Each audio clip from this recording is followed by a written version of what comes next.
আমি মনে করি যে পুলিশ প্রশাসনটাকে আরও সজীব করার জন্য, আরও অ্যাক্টিভ করার জন্য।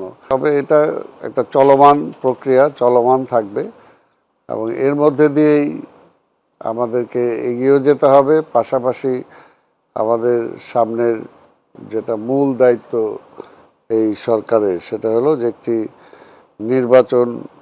নির্বাচিত সরকারের হাতে ক্ষমতা বুঝিয়ে দেওয়া।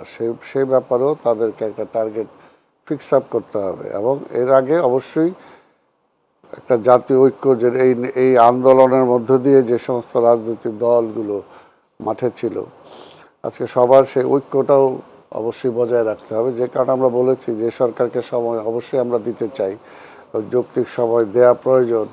যদি না দেই আমরা, তাহলে তো স্বাভাবিকভাবে আজকের এখনও পরাজিত ফ্যাসিবাদী স্বৈরাচারী সরকারের যারা পেছনে যারা মদতদাতা বা তাদের সাথে যারা ছিল, এখনও তারা সমাজে বর্তমান এবং বাংলাদেশের অর্থনীতির একটা বিশাল অংশ এখন পর্যন্ত তাদের পকেটে বা তাদের সিন্ধুকে।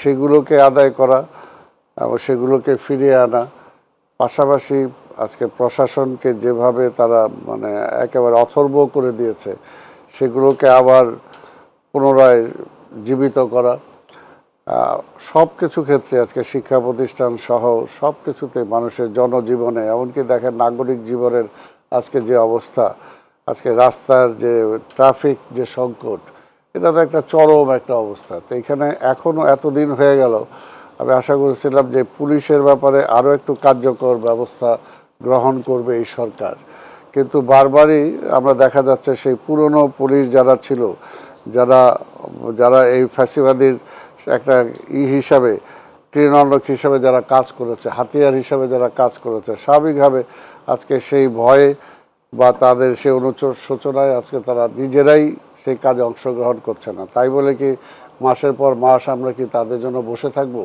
আমি মনে করি যে পুলিশ প্রশাসনটাকে আরও সজীব করার জন্য, আরও অ্যাক্টিভ করার জন্য আজকে আমাদের